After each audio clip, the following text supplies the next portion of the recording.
La méthode de recherche. Lors d'une reconnaissance dans les circulations, il est obligatoire, dans la mesure du possible, que le chef d'équipe et l'équipier progressent côte à côte. Le chef doit utiliser le manche de sa hache pour augmenter son allonge. Ainsi, le binôme est capable de couvrir sans problème une zone de plus de 2 mètres de largeur.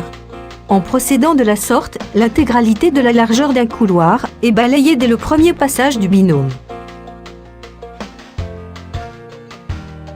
Lorsque les volumes sont petits, c'est-à-dire inférieurs à 35 m², il est préférable que l'équipier demeure à la porte et que le chef effectue seul la recherche. Il existe beaucoup de techniques de recherche, nous retiendrons ici les 3 principales. La première consiste à longer tous les murs de la pièce. La seconde méthode voit le sapeur-pompier balayer le centre de la pièce, en marchant de façon à créer des rectangles au sol. Enfin, la troisième consiste à balayer le centre de la pièce en traçant des arcs de cercle. Voici les 3 points à retenir.